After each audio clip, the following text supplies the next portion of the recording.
Assalamualaikum, welcome back to my YouTube channel. Apa kabar teman-teman? Semoga dalam keadaan sehat walafiat, amin.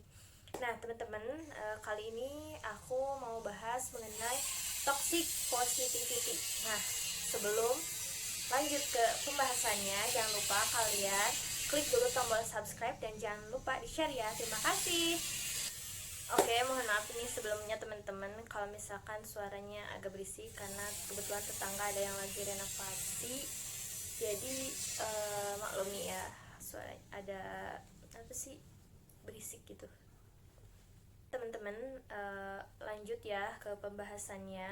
Kalau misalkan kadangkala kita tuh ketika kita apa sih menemukan kayak quote-quote di Instagram kayak penyemangat atau iklan di televisi yang apa sih mengarahkan kita untuk selalu happy, selalu senang, selalu bahagia gitu. Tapi tidak selalu apa yang ditulis dalam apa sih dalam selembaran artikel atau iklan yang menyemangati kita tuh kayak diri kita tuh nerima gitu. Ada kalanya diri kita tuh nggak terima itu. Nah, apalagi misalkan contohnya ketika kita ada di fase dimana kita atau orang lain gitu mengalami hal yang apa sih dirasa dunia tuh nggak bersahabat sama kita, entah itu kita kecewa, entah itu marah, nangis atau apapun itu yang berbentuk emosi gitu kan. Nah, kita sebagai teman selalu memposisikan menjadi apa sih teman yang baik gitu, menjadikan penghibur. Kayak misalkan aku punya teman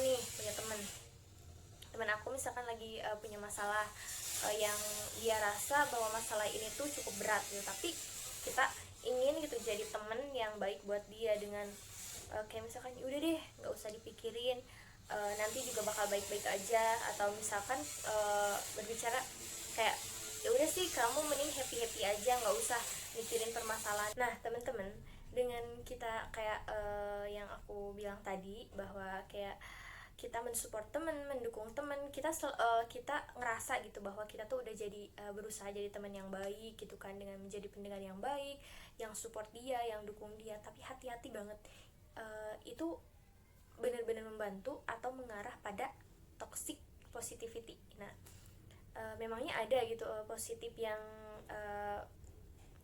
apa sih yang beracun? Ya tentu ada gitu. Nah, ini yang sedang kita bahas saat ini. Oke, nah ketika kita menjadi apa sih ketika kita menjadi penghibur untuk teman kita gitu, nah itu tuh kenapa mengarah pada toxic positivity. Nah itu bakal mengarah pada hal itu ketika kita memaksakan orang yang lagi kecewa, yang lagi marah, yang lagi sedih itu untuk selalu berpikir positif, padahal kita tuh nggak apa sih padahal dengan terus-terusan kita selalu apa sih neken diri kita untuk selalu berpikir positif, itu juga menurut kesehatan mental tuh kurang baik gitu. Itu sangat berpengaruh terhadap kesehatan mental kita. Nah, menurut Konstantin Lukin dari Psikologi Today mengatakan bahwa ketika kita selalu menghindari atau menjauhi apa sih emosi-emosi atau perasaan-perasaan negatif, itu justru akan memperlebar atau memperbesar hal tersebut gitu. Jadi semakin kita takuti semakin nyata ada gitu. Nah pada dasarnya yang namanya perasaan itu nggak bisa kita request gitu kan, itu alami timbul gitu kan, udah apa sih secara natural gitu udah menghampiri kita, entah itu perasaan sedih, entah perasaan marah, nangis, kecewa, bahagia dan lain-lain itu gitu kita nggak bisa request, tapi itu secara alami gitu, secara alamiah datang menghampiri hidup kita gitu. Nah yang baik itu bukan selalu kita berpikir positif saat kita dapat masalah, sedang sedih, marah, kecewa dan lain-lain gitu. Gak apa-apa gitu, ada kalanya kita harus berpikir negatif, mengakui bahwa diri itu sedang tidak baik-baik saja, sedang down, sedang ngerasa bahwa ya dunia lagi gak bersahabat sama kita gitu. Karena dengan kita memaksakan diri kita untuk selalu berpikir positif, itu akan membuat diri kita tuh gak jujur gitu. Jangankan sama orang lain gitu, sama diri kita sendiri aja kita nggak bisa jujur gitu bahwa kita lagi nggak baik-baik aja gitu kan. Nah dalam konteks ini menurut pandangan aku ya, ketika kita gitu dipaksa untuk selalu berpikir positif, nantinya ketika kita menghadapi lagi masalah baru, masalah yang lebih berat, yang mungkin kita nggak tahu gimana cara mengatasinya, kita tuh bakal bingung gitu. Kita bahkan justru mungkin aja bisa menimbulkan hal-hal negatif yang jauh lebih besar gitu kan. Nah, menurut aku lebih baik ketika kita mempunyai menurut pandangan aku, ketika kita menghadapi suatu permasalahan, lebih baik kita mengakui kita itu lagi nggak baik-baik aja, kita lagi butuh support, kita lagi butuh yang menghibur kita butuh teman yang baik, yang dirasa cukup profesional gitu dalam dalam menjadi seorang teman gitu. Nah, kalaupun kita nggak bisa dapetin temen yang dirasa kompeten dalam bidang dalam bidang mendengar keluh kesah kita, cerita kita, unek-unek kita, nah banyak kok komunitas gitu yang yang bisa membantu kita sharing gitu, tapi lewat media sosial juga bisa, apalagi lagi kondisi kayak gini ya, lagi pandemi COVID-19. Banyak komunitas di media sosial yang bisa membantu kita dalam menyelesaikan kayak mengontrol emosi kita untuk tetap menjaga kesehatan mental kita saat kita mendapatkan suatu permasalahan kayak gitu. Menurut studi yang dipublikasikan dalam jurnal Emotion mengatakan bahwa ketika kita terobsesi mengejar kebahagiaan, menuntut diri kita untuk selalu berpikir positif, itu justru akan membuat diri kita tuh semakin tidak bahagia. Toxic positivity juga bukan hanya dirasakan gitu, bisa jadi kita adalah pelakunya, kita adalah pelaku toxic positivity terhadap orang-orang di sekitar kita. Nah, bagaimana sih caranya agar kita terhindar dari toxic positivity? Nah, yang pertama itu adalah menerima dengan lapang dada apapun itu yang menimpa kita gitu. Entah itu kebahagiaan, entah itu penderitaan gitu kan. Karena menurut aku nggak selamanya jalan itu terjal dan nggak selamanya jalan itu mulus. Pasti semuanya tuh sepaket gitu, antara bahagia dan derita, tangis dan tawa gitu kan, hujan dan panas gitu kan. Selalu ada selalu stabil gitu kan, selalu ada penawarnya gitu, apapun itu gitu, kayak racun, penawarnya kan ada madu. Yang kedua adalah mencoba melihat realita. Menurut Noam Spencer PhD dari Psikologi Today memberikan perumpamaan kayak seorang perenang di laut gitu kan.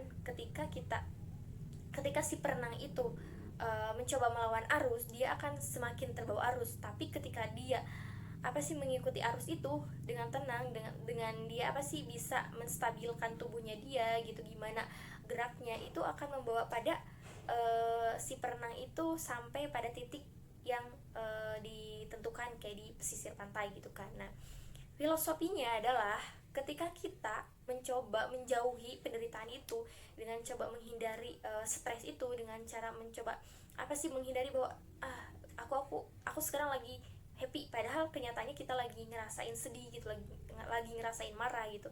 Nah, kita jangan mencoba melawan, tapi coba hadapi, ikuti arusnya. Nanti juga kita akan bisa nemu titik terangnya gitu. Meskipun dalam keadaan kayak gitu gak sedikit gitu di antara kita yang menjadi toxic positivity. Nah, jangan sampai ya kita termasuk orang-orang kayak gitu ya. Bahayanya juga adalah ketika kita menjadi seorang toxic positivity untuk teman kita, itu akan membuat problem baru gitu, dimana orang yang nggak bisa nerima omongan kita tuh, dia akan merasa bersalah juga gitu. Tiga adalah dengan cara mengekspresikan diri. Nah, di antara teman-teman nih, di antara kita pasti punya media sosial ya, entah itu Twitter, entah itu Facebook, entah itu Instagram gitu, dan lain-lain gitu kan. Banyak di antara kita yang posting di media sosial itu tentang kebahagiaan, padahal kalau kita jujur terhadap diri sendiri, nggak selamanya kita tuh ngerasain kebahagiaan itu. Jadi ibaratnya kayak apa yang diposting di media sosial tuh hasil racikan gitu agar terlihat baik-baik saja, padahal nggak tahu gitu apa yang sedang dirasakan orang yang posting kebahagiaan itu gitu. Nah, teman-teman, untuk menghindari toxic positivity, kita perlu mengekspresikan diri juga. Kayak misalkan ada yang suka make up bisa mengekspresikan diri lewat make up, ada yang suka nyanyi bisa mengekspresikan lewat nyanyi ya. Apalagi misalkan posisinya lagi sedih, misalkan dia bisa nyanyi lagu-lagu yang emang bisa mewakili perasaan dia gitu. Gak usah gitu mentingin kayak aduh aku takut nih orang lain gimana, gak usah gitu, gak usah mikirin itu, karena yang ngerasain itu diri sendiri, yang bisa memecahkan permasalahan itu diri kita sendiri, yang bisa mengendalikan permasalahan itu kan diri kita sendiri, bukan orang lain gitu. Jangan sampai diri kita dikendalikan oleh perspektif orang lain kayak gitu teman-teman. Gak ada salahnya dengan kita jujur terhadap diri sendiri, bahkan emang harus banget kita jujur terhadap diri sendiri bahwa kita tuh lagi nggak baik-baik saja, bahwa kita tuh lagi kecewa, kita lagi marah, kita lagi sedih, no problem ya. Itu suatu pencapaian yang baik untuk diri kita dengan mencoba jujur terhadap diri kita sendiri, daripada kita munafik terhadap diri kita sendiri yang mengatakan aku baik-baik aja, tapi padahal hati kita nggak nerima itu, bahwa kita harus sesungguhnya kita tuh harus emang welcome terhadap keadaan apapun itu, daripada memaksakan diri kita untuk selalu berpikir positif, dan itu malah bikin kita tuh nantinya nggak bisa welcome sama yang dirasa negatif datang menghampiri kita gitu teman-teman. Oke teman-teman, sekian yang aku bahas hari ini, semoga bermanfaat, dan kalau misalnya ada pertanyaan boleh kalian tanyain di bawah ya, nanti bakal aku jawab insya Allah ya. Terima kasih buat teman-teman yang udah nonton video aku, semoga bermanfaat. Wassalamualaikum warahmatullahi wabarakatuh.